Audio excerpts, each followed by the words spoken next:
ক্ৰোধ দশকম ধৰ্ম লক্ষণ। ধৰ্মৰ 10টা লক্ষণ। এয়া হ'ল ধৃতি। ধৃতি মানে ধৈৰ্য, মানুহ ধৈৰ্যশীল হ'ব লাগে, এয়া এটা ধৰ্মৰ গুণ। দ্বিতীয়তে ক্ষমা। ধৃতি ক্ষমা, মানুহ ক্ষমাবান হ'ব লাগিব, অন্যক ক্ষমা কৰিব লাগে, এই দ্বিতীয় গুণ।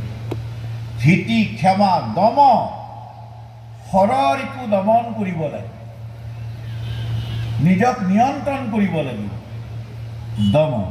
ধৃতি ক্ষমা দম। অস্তেয়। অস্তেয় মানে জীৱনত কেতিয়াও চুৰি কৰিব নালাগিব,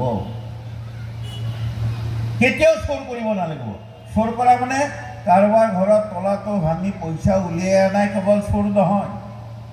আজিকালিতো হিন্দী নাখান্দে, আকৌ হিন্দী খান্দিছিলে। তো হিন্দী খনাজনে তলা ভাঙি ভিতৰৰ পৰা লৈ যোৱাজনে কেৱল চোৰ নহয়। মই এজন প্ৰফেচাৰ, মই এজন অফিচাৰ, মই এজন ডাঙৰ চাকৰিয়াল, মই মোৰ ডিউটি যদি ঠিকমতে কৰা নাই, ডিউটিত যদি গাফিলতি কৰিছোঁ, তাৰমানে ময়ো চোৰ।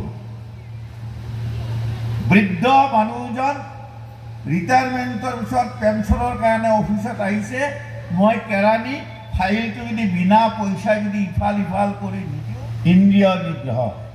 ধি মানে জ্ঞান। সমগ্ৰ শাস্ত্ৰ অধ্যয়ন কৰিব লাগিব, শাস্ত্ৰৰ প্ৰতি ধাউতি থাকিব লাগিব, শাস্ত্ৰৰ প্ৰতি শ্ৰদ্ধা থাকিব লাগিব। ধি বিদ্যা। ধি বিদ্যা। সত্যম, সত্যবাদী হ'ব লাগিব, জীৱনত কেতিয়াও মিছা কথা ক'ব নালাগিব, সত্যবাদী হ'ব লাগিব। আৰু অক্ৰোধ, জীৱনত কেতিয়াও খং কৰিব নালাগিব। দশকম ধৰ্ম লক্ষণম। এই 10টাই ধৰ্মৰ লক্ষণ, অৰ্থাৎ ধৃতি ধৈৰ্য, ক্ষমা দম, অস্তেয় চুৰি নকৰা, শৌচম বাহিৰ ভিতৰ দুয়োটাই পবিত্ৰ, ধি জ্ঞান, ইন্দ্ৰিয় নিগ্ৰহ, শৰৰিপু দমন, আৰু জীৱনত কেতিয়াও খং নকৰা, জীৱনত কেতিয়াও মিছা কথা নোকোৱা। এই 10টাকে কোৱা হয় ধৰ্মৰ লক্ষণ।